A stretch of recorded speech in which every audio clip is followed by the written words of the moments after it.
עוברים לעניין הבא. מיטל, עובדת בחברת הייטק שפוטרה ממקום עבודתה, נתקלה להפתעתה בתכתובת הבאה: מיטל עובדת טובה, אבל המטלה של גידול הילדים נופלת עליה במשפחה. מאידך יש לנו את מם, שיש לה כבר ילדים גדולים ומוכנה לעבוד ללא דופי.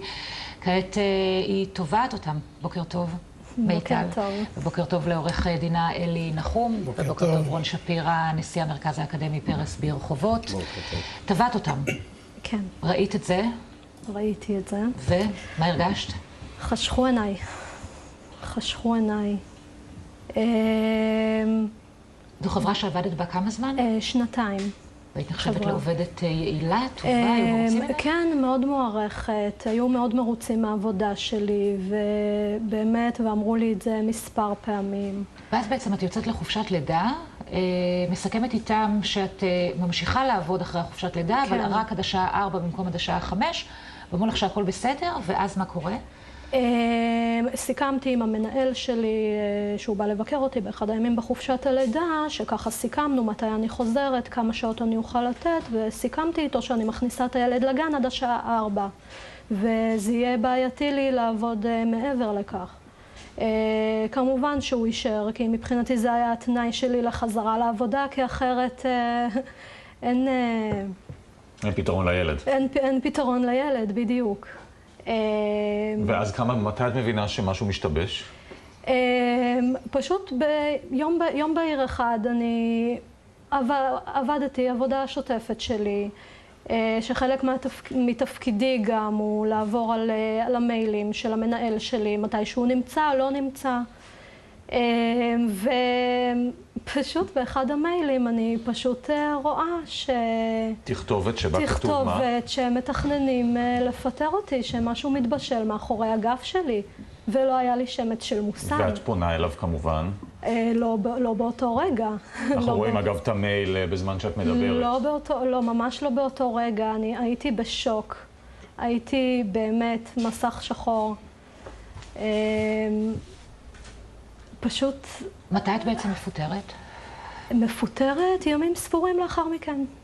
באיזה נימוק, באיזה עילה? שמה, את לא יעילה, את לא טובה, או שבגלל שיש לך ילדים? לפי הטענה שלו, מכיוון שאני לא יכולה לעבוד עד השעה 5. עכשיו, אני חייבת לציין גם שכשחזרתי לעבודה, אחרי החופשת לידה, אני התחלתי לעבוד אפילו יותר מוקדם בכדי לחסות כמה שיותר זמן עבודה ושעות. כן. מ7:30 עד 3:30, 4. וכל העניין הזה, כל הסיפור הזה, מדובר על בסך הכל על חצי שעה שביקשתי במקום 8.5 שעות. כן, עורך הדין נחום, מה אתם תובעים? אנחנו תובעים פיצוי לפי חוק שוויון הזדמנויות בעבודה, שאוסר הבאת שיקולים מן הסוג הזה בסיום העסקה של עובדת. הפיצוי הסטטוטורי נכון להיום הוא 75,000 שקלים. בנוסף אנחנו דורשים פיצוי על האופן שבו היא פוטרה, ואומר ללא שימוע. כשהמנהל שלה קרא לה לשיחה, אז היה בהנחייתו של מנהל משאבי אנוש, שאמר לו, שמע, אם היא לא מסכימה, פשוט תודיע לה שאי אפשר אחרת. הוא הודיע לה שהוא מפטר אותה, וככה באחד. כן, רון שפירא, בוקר טוב. בוקר. על פניו, אתה יודע, נראה שיש לה קייס.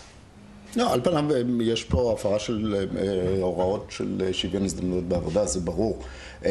אני קצת מוטרד מדבר אחר, והוא האופן שבו האינפורמציה הגיעה לרשותה. חיטוט במיילים. כן, בעיניי, עם כל הכבוד להחלטת כבוד הרשמת בבית הדין האזורי לעבודה, זאת החלטה שגויה, אני מוכרח לומר את זה. יש, בוא נאמר, לי באופן אישי יש די הרבה אנשים שיכולים להיכנס לי לאוטלוק, בשביל לעדכן יומן או כל מיני דברים כאלה, וגם לצרכים אחרים. מה שבית הדין קובע כאן זה שבגלל שמיטל רשאית להיכנס לצורך עדכון יומן, ומדי פעם כשהוא לא במשרד גם לבדוק אם הגיע מייל חשוב. במקרה הזה היא נכנסה מהבית בכניסה מרחוק למייל של המעביד שלה אחר הצהריים, לאחר שבבוקר היא ניהלה שיחה שבעיניה הייתה שיחת פיטורים, ואיכשהו בדרך מקרה היא מצאה מיילים שמתעסקים בה בעצמה. אני חושב שזאת פגיעה קשה מאוד בפרטיות. אני חושב שבסופו של דבר זה פסק דין שהוא אנטי עובדים. זאת אומרת, בסופו של דבר, מי אילו היה ערך תקדימי לפסק דין של ערכאה כל כך נמוכה, הוא היה פוגע בעיקר בעובדים, משום שהם אלה שפרטיותם תיפגע מהוראות מהסוג הזה.